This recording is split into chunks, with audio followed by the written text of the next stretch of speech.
li kieku jkolli nistaqsikom. Għandkom idea li minnu s-simbolu, s-sinjal, l-emblema tal-art ta' Iżrael? Naħseb tistgħu tgħiduli l-istilla ta' David mhux hekk. Imma mhux biss. L-emblema prinċipali tal-art ta' Iżrael hija għanqot tal-għeneb. Fil-fatt, f'ħafna reperti arkeoloġiċi, f'ħafna remains tal-arkeoloġija, fis-sinagogi antiki, fuq il-bieb tas-sinagoga, fuq il-bieb tal-Knisja tal-Lot, kien ikun hemm imnaqqax l-għanqot jew iktar minn għanqot ta' għeneb, id-dilja. U għaliex? Għal diversi raġunijiet. Waħda minnhom kienet għax meta il-poplu ta' Iżrael kien fid-deżert riesaq lejn l-art imwiegħda biex jesplora, biex jiskopri jekk din l-art kienx fertili jew le, Mosè bat żewġ spjuni u dawn ġabu lura magħhom għanqot kbir tal-għeneb biex juru lil Mosè u lill-poplu ludi kollu li din l-art kienet tassew fertili. U l-għeneb hija frotta li trid ħafna kura, li trid tieħu ħsiebha. Imma għaliex propju id-dirja, għaliex propju l-għalqa ta' dwieli? Għaliex id-dwieli fl-Iskrittura ifissru il-ferħ, ifissru l-għena, u Alla lil poplu tiegħu sejjaħlu għall-għena. Lil kull wieħed u lil kull waħda minna Alla sejħilna għall-għena. Id-dirja li hija s-siġra, il-frotta li minna jsir l-imbejt mhix neċessità, mhix ta' bil-fors, mingħajr l-imbejt il-bniedem jgħix, mingħajr l-ilma ma jgħix u mingħajr l-ikel ma jgħix. L-imbejt huwa surplus, l-imbejt huwa xi ħaġa ekstra, xi ħaġa iżjed, illi bija l-bniedem ikun ferħan, ikun kuntent. U aħna bħal poplu ludi imsejħin għal kuntentizza. Illum qegħdin hawnhekk biex nirringrazzjaw lil Alla u biex nagħtu bidu jew biex nerġgħu nibdew x'hekk ma' dak li diġà kien sar qabel u dak li ilu jsir f'din il-parroċċa fejn tidħol il-ħidma maż-żgħażagħ. U ż-żgħażagħ il-karatteristika fundamentali prinċipali tagħhom hija l-allegrija, huwa il-ferħ. U allura dak li jixtiequ ż-żgħażagħ jaqbel ħafna ma' dak li jixtieq Ġesu għal kull wieħed u kull waħda minna. Jien ma nafx jekk aċċinnu tajtu, però fil-Vanġelu ta' San Luqa l-ewwel kelma illi jgħid Alla direct speech fil-Vanġelu ta' San Luqa illi jgħid l-anġlu lil Marija hija ifraħ, ifraħ. Mela l-Vanġelu, mela l-Iskrittura, mela l-Knisja, mela l-fidi mhux qiegħda hemm biex ittaqqal jew biex tagħbil nies bil-problemi. Imma bil-maqlub. Biex teħlisna mid-diffikultajiet, biex tnaqqas il-piżijiet, biex tagħti lena ta' veru lill-bniedem. Issa dan jiddependi mhux ftit imma ħafna minna kemm naċċettaw nilqgħu jew le din il-proposta li Ġesu jagħmlilna għal ferħ għallena biex aħna wkoll nkunu għalqa ta' dwieli. Il-bdiewa tal-Vanġelu tal-lum xi ġralhom? Immaġinaw illi din l-għalqa ta' dwieli tista' ssir tagħhom, isiru huma proprjetarji tagħha.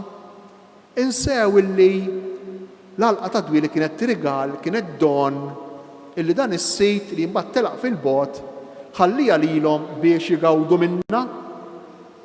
Imma x'għamlu dawn? Għamluha tagħhom. U tant saru proprjetarji tagħhom, tant saru egoisti, tant ma ħallewx lil ħadd ieħor igawdi minn dak il-ġejt, minn dik lena, illi meta s-sejt bat lill-qaddejja tiegħu biex jiġbru ftit mill-għeneb li kien imissu lis-sejt, biex anki s-sit igawdi minn dik lena, daw x'għamlu?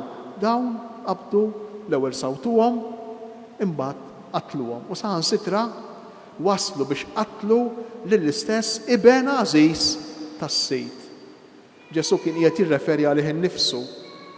Għaliex għax il-poplu ludi u xek.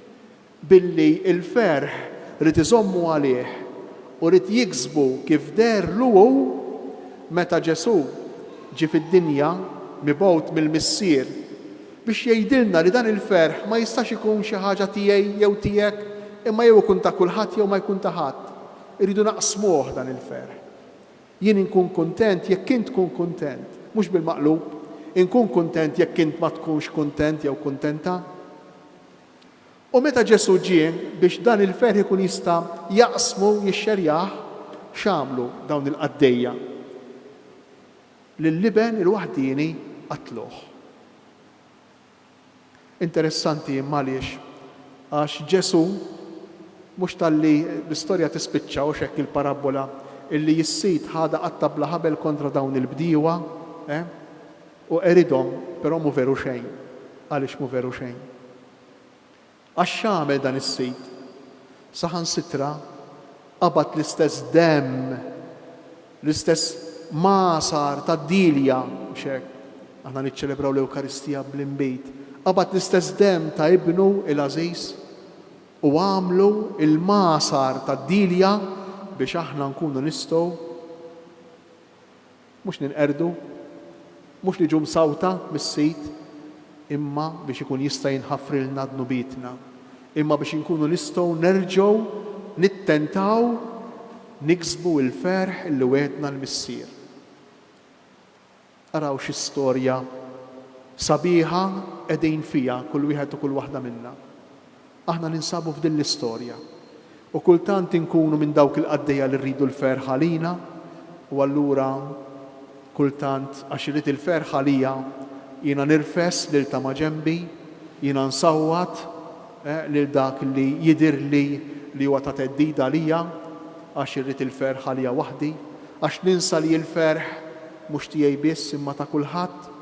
Imma xorta waħda anke meta nagħmel hekk għandi ċ-ċans nerġa' nsib il-maħfra, għandi ċ-ċans nerġa' nirrikonċilja ruħi mas-Sejt għaliex għax hemm id-demm tal-iben, hemm l-imbejt, hemm l-Ewkaristija li lili jistedinni għalija dan l-iben illi aħna flimkien wassalna għal-mewt li aħna flimkien qtilna, dan l-iben jistedinni għalija biex inkun nista' nixrob mid-demm li jagħtini l-ħajja. U allura il-lejla bir-raġun niċċelebraw għaliex għax qegħdin ninawguraw dar illi fija il-bniedem jitgħallem illi l-ferħ biex ikun ferħ tas-sew ma jistax ikun tiegħu biss tiegħu waħdu. Il-ferħ hija sitwazzjoni komplessa ħafna. Intom ħudu mid-dar mill-familja tagħkom.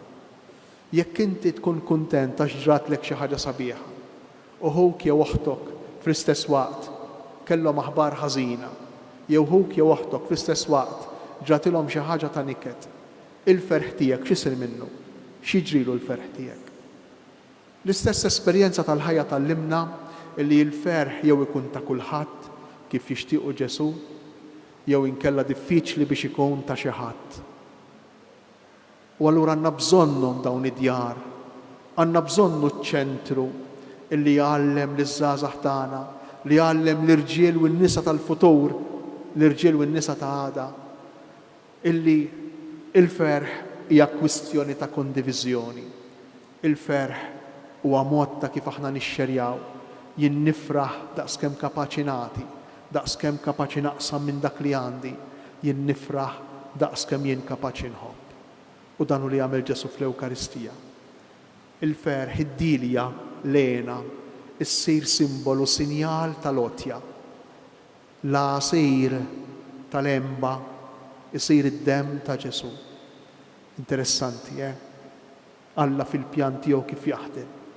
Hekk jalla kull Ewkaristija anke din tal-lejla tistimulana tqanqalna biex id-demm li huwa sinjal tal-imħabba u sinjal tal-għotja jimla lilu lil kull wieħed u kull waħda minna bil-ħeġġa u bix-xewqa li nagħtu lil nfusna għal xulxin.